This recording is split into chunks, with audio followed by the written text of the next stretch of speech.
The questions the House do now adjourn. I call the member for McMahon. Thank you very much, Speaker. Tonight I wish to raise in the House of Representatives the plight of the Copts of Egypt. Copts make up between 5 and 10% of Egypt's population, but they are suffering persecution and they are suffering violence in a growing concern. Copts have always been a group in Egypt which has been at risk, but now we are seeing the Coptic community having their property stolen or destroyed, their members harassed and beaten, and their places of worship burnt or demolished. Due to the recent increase in attacks, Speaker, we've seen an estimated 100,000 Coptic people leave the nation of Egypt. Now, it's very clear that there is an obligation on every government, on every nation of the world, to provide protection to its citizens.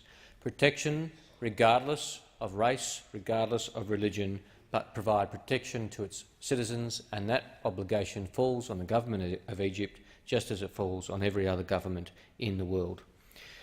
We saw perhaps the first spectacular outbreak of violence with the Maspero massacre of October 2011, in which Copts staged a peaceful demonstration outside of a local television station protesting against the demolition of a church in northern Egypt.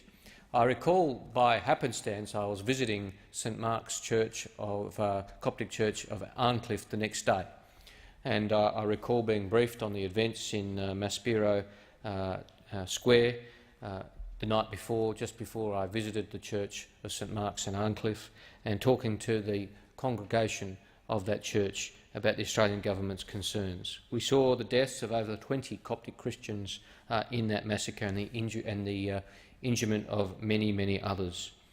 And of course we saw St Mark and Pope Peter Church in 2011 being attacked. And more recently we've seen more attacks on the Cathedral of St Mark in Egypt.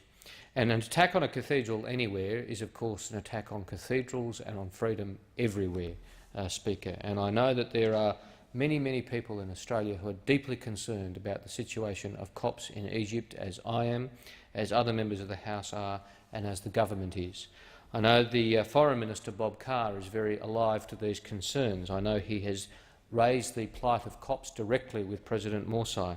I know he's also raised the plight of Christians in the Middle East more generally with former Secretary of State Clinton, current Secretary of State Kerry, and Foreign Secretary Haig.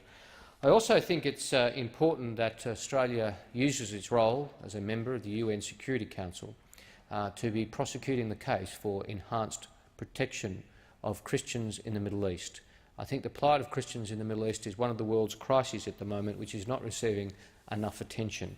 And clearly the plight of the Copts of Egypt is one of those situations which is not receiving enough attention, and all members of the House and the other place would do well to ensure that it receives more attention. I know that former Foreign Minister Rudd felt this matter particularly keenly, and he hosted a reception of Copts on his visit to Egypt when he was Foreign Minister of Australia.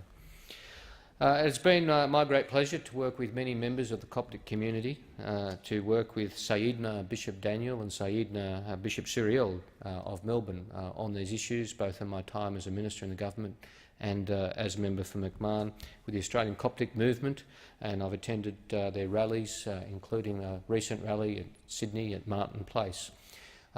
We had hoped that the earlier rallies would be the last. We had hoped that the rallies in 2011 would be the last, because we would no longer need to rally for freedom of religion for the Copts of Egypt. But alas, we have had to continue to rally. Alas, we have had to continue to fight and argue, and we will continue to do so. As I say, Speaker, it is incumbent on all governments to protect their citizens in every regard. It is incumbent on all governments to ensure that their people can live in peace and freedom and harmony.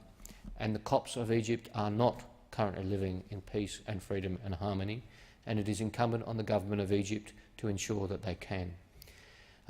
In many cases, the revolution we've seen in the Middle East has resulted in poor outcomes, in worse outcomes for Christians. We've seen that in Iraq. We are seeing that now in Egypt. The Arab Spring has turned to an Arab winter for many, many people in the Middle East.